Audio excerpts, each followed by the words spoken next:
മോദിയുടെ തുടർഭരണം ഭാരതത്തെ കൂടുതൽ ഉയരങ്ങളിലേക്ക് എത്തിക്കും എന്നുള്ള കാര്യത്തിൽ ആർക്കും തന്നെ സംശയമില്ല.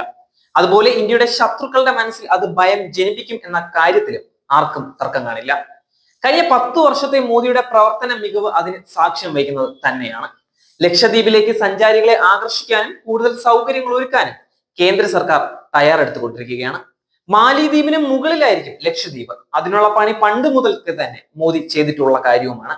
അങ്ങനെ ഉയർച്ചയിലേക്ക് പോകുകയാണ് ഭാരതം. ഇന്ത്യയുടെ ഉയർച്ചയെ ഭയക്കുന്ന എല്ലാ ശക്തികളും ഈ കഴിഞ്ഞ തെരഞ്ഞെടുപ്പിലും അല്ലാതെയുമായി മോദിക്കും BJPക്കും എതിരെ തന്നെയായിരുന്നു. ഇന്ത്യ ലോക സാമ്പത്തിക ശക്തിയായി മോദി ഭരണത്തിൽ മാറുന്നതിൽ അമേരിക്കയും ചൈനയും ഉൾപ്പെടെയുള്ളവർ അസ്വസ്ഥരായിരുന്നു. അത് സ്വാഭാവികവുമാണ്. ഏഷ്യയിൽ നിന്നും ചൈന അല്ലാത്ത സാമ്പത്തിക ശക്തി ഉയർന്നു വരുന്നത്, വിശേഷിച്ചും ചൈന ശത്രു രാജ്യമായി കാണുന്ന ഭാരതം ഉയർന്നു വരുന്നത് അവർക്ക് സഹിക്കുന്ന കാര്യവുമല്ല. അമേരിക്ക അല്ലാതെ മറ്റാര് സാമ്പത്തിക ശക്തിയാകുന്നതും അമേരിക്കയ്ക്കും ഇഷ്ടമല്ല. അതുകൊണ്ട് ഇന്ത്യ തളരണം എന്നാണ് ഇവർ രണ്ടുപേരും ആഗ്രഹിക്കുന്നത്.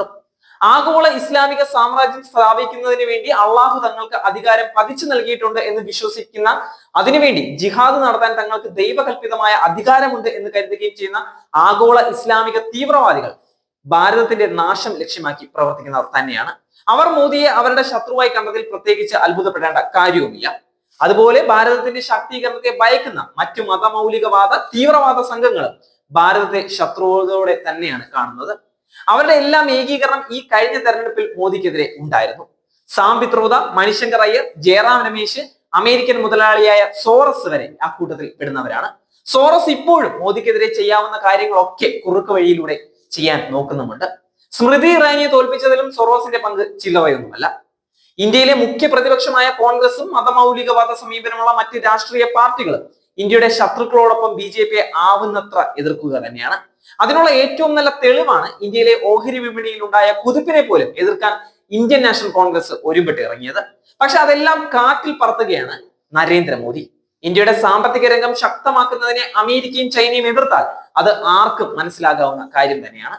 എന്നാൽ അവർക്ക് വേണ്ടി എന്തിനാണ് പ്രതിപക്ഷം ഇന്ത്യയുടെ സാമ്പത്തിക വളർച്ചയെ എതിർക്കുന്നത്? അധികാരം കിട്ടാതാകുമ്പോൾ ഈ കോൺഗ്രസ് മുഴുവനും ഭാരതത്തിന് എതിരാകുക തന്നെയാണ്.